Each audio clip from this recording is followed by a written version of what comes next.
Welcome back. A big change could be coming to your 401k after a push from Washington to Wall Street to bring private assets to the masses.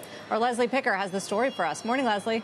Hey, good morning, Sarah. Obviously, this is very much in focus in the alternative asset world. BlackRock just this morning making a push out with a paper describing their plans for putting more private assets into 401ks. The firm intends to offer a target date fund with as much as 20% allocated to private assets by the early part of next year, I'm told. The firm estimates that incorporating private equity and private credit into a 401k will deliver 15% more income over 4 decades, and that's before fees. Washington is entertaining this concept as well. This week, the House advanced a bill that broadens the so-called accredited investor status, which would allow more people to invest in private markets through their 401ks. And there have been recent reports about the Trump administration's expected plan to issue an executive order that directs federal agencies to study and propose rule changes involving private assets in retirement plans. Now, there are still sizable hurdles among plan providers, including high fees,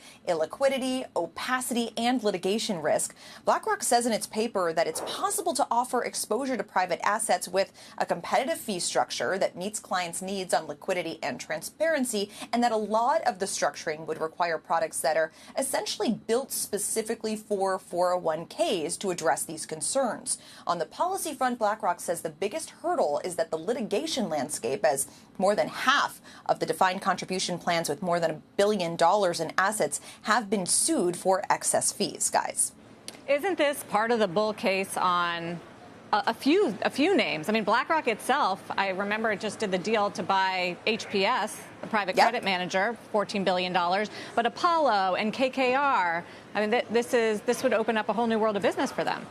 Yeah, and they bought Preqin as well. So they've been on this massive acquisition spree to kind of play into this potential new white space for these alternative asset managers. Historically, it's always been kind of an institutional investor product. It's been in pension funds, pension plans for as long as the industry has been alive, essentially decades. But 401ks, they're in 401ks, but it's essentially a new frontier in terms of the potential white space. A lot of that has to do with just the overall litigation concerns and other elements that I mentioned. So definitely an area to watch.